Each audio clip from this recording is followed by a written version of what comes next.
30 के उम्र में ज़िंदगी फास्ट हो जाती है, रिस्पॉन्सिबिलिटी काफ़ी बढ़ जाती है और काफ़ी लोगों का इनकम काफ़ी स्लो रहता है। तो अगर आप भी 30 में हैं, आपकी उम्र 30 साल के आसपास है और आप होने वाले हैं, तो ये वीडियो आपके लिए है। क्योंकि इस वीडियो में मैं बताऊंगा कि कैसे अपने 30 के उम्र में कुछ गलतियां हम अवॉइड करें, जिससे हम अपने 40 के उम्र आते ही अपने आप को काफ़ी आगे माने, अपने आप को काफ़ी सिक्योर माने, अपने आप को फाइनेंशियली फ्री समझे।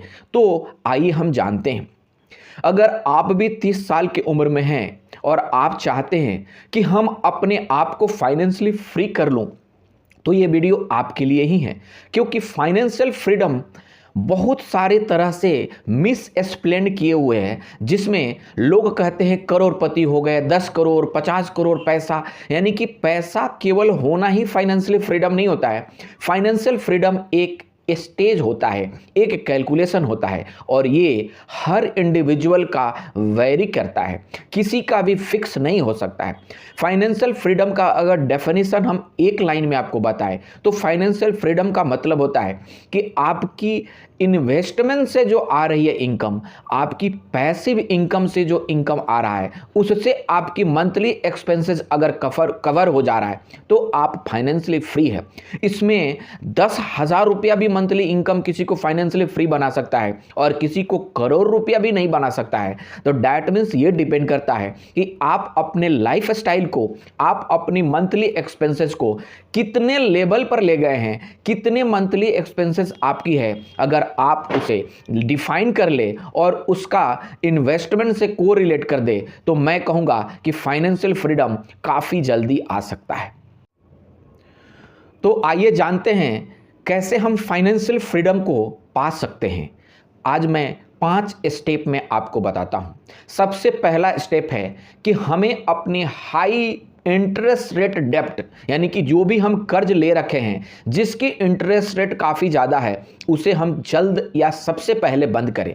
क्योंकि कंपाउंडिंग तभी काम करता है जब वो हमारे फेवर में है, और अगर हम हाई इंटरेस्ट रेट पर कोई लोन ले रखे हैं तो कंपाउंडिंग हमारा एगेंस्ट काम कर रहा है। तो हम अमीर नहीं, गरीबी की ओर बढ़ाएगा अगर हम हाई इंटरेस्ट रेट का लोन बहुत ज़्यादा ले रखें। तो यानी कि सबसे पहले स्टेप में हमें आइडेंटिफाई करना है कि हमारा कोई पर्सनल लोन, ईएमआई या कुछ क्रेडिट कार्ड का लोन है। अगर वो है तो वो सबसे हाईएस्ट होता है, हम उसे इमीडिएट बेसिस पर क्लोज करने की प्लान बनाएं। दूसरा स्टेप, जैसे ही हम हाई डेब्ट सारे लोन को क्लोज कर देंगे तो हम इमरजेंसी फंड की ओर बढ़ेंगे, और emergency fund 6 month of monthly expenses होती है। ये ध्यान रखिएगा, मंथली एक्सपेंसेस की बात कर रहा हूँ, मंथली इनकम की नहीं बात कर रहा हूँ। कुछ आदमी लाख रुपया कमाता है और उसकी मंथली एक्सपेंसेस 30,000 होता है। डैट मीन्स 6 मंथ का इनकम यानी कि 1.5 लाख रुपया काफ़ी है उसके लिए। लेकिन अगर कोई उसमें से 90,000 मंथली एक्सपेंसेस कर रहा है तो उसके लिए कितना होगा? 4.5 लाख रुपया की अमाउंट रखनी पड़ेगी, तब जाके उसकी 6 मंथ का मंथली एक्सपेंसेस होगा। तो डैट मीन्स आपकी एक्सपेंस के ऊपर डिपेंड करता है कि आपकी इमरजेंसी फंड कितना होगा, ना कि आपके इनकम के ऊपर डिपेंड करता है। तो दूसरा स्टेप में हमें फाइनेंशियल फ्रीडम का दूसरा स्टेप यानी इमरजेंसी फंड का बनाना है। आइए हम जानते हैं तीसरा स्टेप। तीसरा स्टेप में हमें स्किल डेवलपमेंट पर काम करना है। हमें अपने इनकम को बढ़ाना है एग्रेसिवली।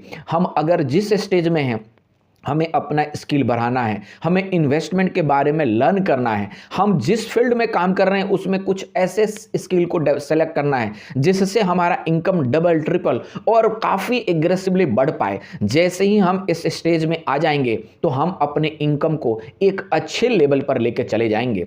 अब आता है चौथा स्टेप। यहाँ हम एक्चुअली इन्वेस्टमेंट करना शुरू करते हैं। क्यों? क्योंकि पहला स्टेप में आपने अपना लोन को ख़त्म किया, दूसरा स्टेप में में आपने अपना इमरजेंसी फंड बनाया और तीसरा स्टेप में आपने अपना स्किल को डेवलप किया। और ये तीनों स्टेप होने के बाद अब आप आगे बढ़ते हैं इन्वेस्टमेंट के लिए। तो इन्वेस्टमेंट में शुरू करने से पहले आपने अपना investment regarding skill third step में डेवलप कर रखे हैं। तो दैट मीन्स आप यहां पर एसआईपी करना शुरू करेंगे, इंडेक्स फंड में इन्वेस्ट करेंगे, लॉन्ग टर्म इक्विटी में इन्वेस्ट करेंगे, और इस सारे होने के बाद कुछ आप डेब्ट में यानी कि कुछ आप बॉन्ड में भी इन्वेस्ट करेंगे, कुछ गोल्ड में भी इन्वेस्ट करेंगे, कुछ रियल एस्टेट में भी इन्वेस्ट करेंगे। ये डिपेंड करती है कि आप अपना इनकम और अपना पोर्टफोलियो को कैसे मैनेज करते हैं। अगर मैं एक गोल्डन रूल देखूं इन्वेस्टमेंट का, तो यहां पर आपको 20 से 40% हर महीना के इनकम का इन्वेस्टमेंट करना शुरू करना है, तब जाकर आप फाइनेंशियल फ्रीडम की ओर बढ़ेंगे। और अब हम चलते हैं पांचवा स्टेप, और सबसे इंपॉर्टेंट। हमने ये जान लिया कि हमें अपना इनकम को बढ़ाना है, हमें इन्वेस्टमेंट शुरू करना है, लेकिन अगर हम पांचवा स्टेप को मिस करेंगे तो हमारा कोई भी काम नहीं होगा। और पांचवा स्टेप कहता है कि हमें अपने लाइफ स्टाइल इन्फ्लेशन को कंट्रोल करना पड़ेगा। चाहे आप कितना भी स्किल डेवलप कर ले, आप कितना भी अपना इनकम बढ़ा ले, लेकिन अगर आपकी लाइफ स्टाइल कंट्रोल में नहीं है तो फिर आपका इनकम हमेशा कम ही होगा। अब हम समझते हैं लाइफ स्टाइल इन्फ्लेशन क्या होता है। मान लीजिए किसी ने 50,000 रुपया महीना कमा रहा है और उसने अपना स्किल डेवलप के नेक्स्ट मंथ उसने अपने इनकम को 20% बढ़ा लिया। दैट मीन्स वो 60,000 रुपया कमाना शुरू किया, लेकिन जैसे ही वो 60,000 रुपया पर पहुंचा तो आप समझ सकते हैं ना कि 60,000 रुपया के लिए 10,000 उसकी इनकम बढ़ी, लेकिन उसने क्या किया, पहले 2 व्हीलर यूज करता था, अब 4 व्हीलर यूज करने पड़ा। दैट मीन्स उसकी ईएमआई 15,000 रुपया बढ़ गया। तो क्या वो इन्वेस्टमेंट कर पाएगा? क्या उसकी इनकम बढ़ी? नहीं, उसने अपने इनकम को 5,000 से कम कर दिया, क्योंकि पिछला साल 50,000 कमा रहा था, उसकी कोई ईएमआई नहीं था, कोई भी कार का लोन नहीं था, लेकिन आज 10,000 रुपया उसने इनकम को बढ़ाया, लेकिन कार लोन 15,000 का बना लिया। दैट मीन्स उसने अपने इनकम को 5,000 कम कर दिया। वो कैसे कम हुआ? लाइफ स्टाइल इन्फ्लेशन से। तो हमें ये लाइफ स्टाइल इन्फ्लेशन को कंट्रोल करना पड़ेगा। अगर आप इसे कंट्रोल नहीं करते हैं तो फिर आप इनकम कितना भी बढ़ाएं, फाइनेंशियल फ्रीडम की ओर आप नहीं जानते। आइए अब हम जानते हैं कि कैसे हम अपने फाइनेंशियल फ्रीडम को एक प्रैक्टिकल वे से कैलकुलेट करते हैं। तो आप जानते हैं कि अगर आप 20,000 रुपया मंथली इन्वेस्ट करते हैं, जिसकी रिटर्न एवरेज 12 से 15% मिलता है, और अगला 10 से 15 साल तक आप इन्वेस्ट कंटिन्यू करते रह रहे हैं, तो आपकी कॉर्पस इतना डेवलप हो जाएगा कि आप फाइनेंशियल फ्रीडम के पास पहुंच जाएंगे।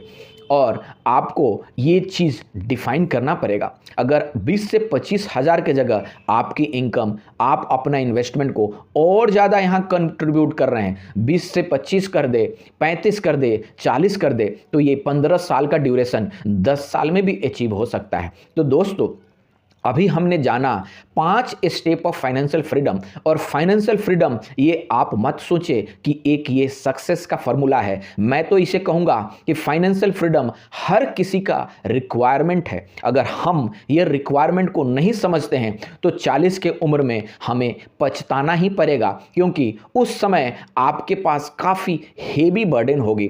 आपकी माइंड चाहेगा कि मैं फाइनेंशियली फ्री जीऊँ, लेकिन आपकी ईएमआई, आपकी ट्रैप और आपकी खर्चे इस तरह से बांध रखेगा कि आप जीने के भी कोशिश नहीं कर सकते हैं। तो दोस्तों, अगर आपको भी लगता है कि हम अपने 40 के उम्र में बर्बादी की ओर ना बढ़े, 40 की उम्र में स्ट्रेसफुल जीवन ना बिताए, 40 के उम्र में हम एक सुकून भरा जीवन जीना चाहते हैं, तो आप अपने 30 की उम्र में ही ये प्लानिंग कर लेनी पड़ेगी कि हमें 40 के उम्र आते आते यानी कि अगला 10 साल में हमें फाइनेंशियली फ्री होना है।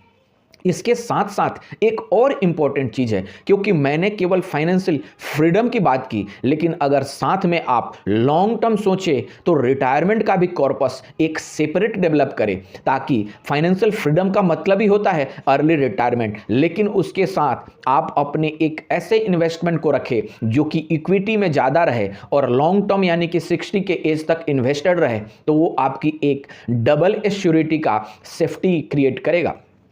अब हम जानते हैं कि अगर आपने 40 के उम्र में पहुंच गए और आपने फाइनेंशियल फ्रीडम का जो रास्ता चुना उसने सक्सेसफुल हो गए, तो आपको क्या डिफरेंस करेगा वैसे लोगों से जो अभी भी स्ट्रगल कर रहे हैं और आपने फाइनेंशियल फ्रीडम का डिसीजन लिया। तो देखते हैं, अब जानते हैं, अगर आपने फाइनेंशियल फ्रीडम वाला रास्ता चुना है तो आज आपको दिमाग के ऊपर जो स्ट्रेस है वो ना के बराबर रहेगा।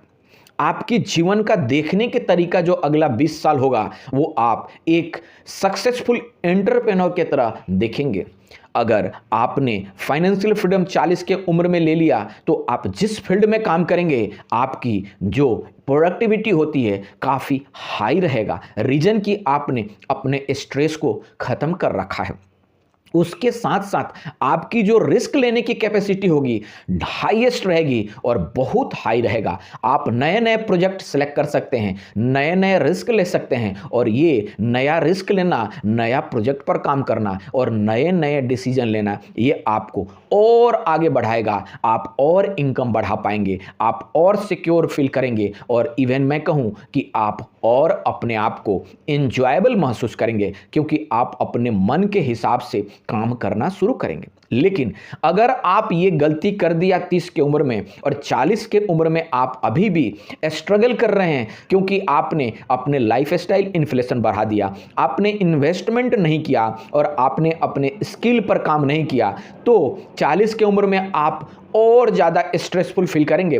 आप कोई भी गलत डिसीजन आपकी पूरे लाइफ को बर्बाद कर सकता है। आप कोई भी नया रिस्क लेने के पोजीशन में नहीं रहेंगे क्योंकि आपके ऊपर इतनी बर्डन और जिम्मेवारी होगी कि आपको डर लगने लगेगा कि मैं क्या ये रिस्क ले लूँ, क्या मैं ये काम कर पाऊंगा कि नहीं कर पाऊंगा। ये सारे डिसीजन पैरालिसिस आपको ग्रोथ को रोकेगा और आप और दलदल में और नीचे फंसते जाएंगे और आप अपने लाइफ को बर्बाद महसूस करेंगे। आपको खुद रियलाइज होगा कि मैंने अपने लाइफ को जिया नहीं, मैंने अपने आप को बेच दिया। और किसको बेच दिया? मैं अपना खुद की गलती में, मैं अपना खुद की लाइफ स्टाइल बढ़ाकर। तो दोस्तों, अगर आपको भी लगता है कि ये फाइनेंशियल डिसीजन, फाइनेंशियल फ्रीडम और जो भी मैं इस वीडियो में आपको बताया आपकी लाइफ में कुछ वैल्यू ऐड हुई, आपको लगता है कि इसी तरह का वीडियो हम देखते रहें, तो आप मेरे चैनल सीखोलॉजी बाय मिस्टर संतोष को सब्सक्राइब करें, लाइक करें और अपने दोस्तों को भी शेयर करें क्योंकि उन्हें भी ये कुछ वैल्यू ऐड कर सकता है। धन्यवाद दोस्तों, धन्यवाद।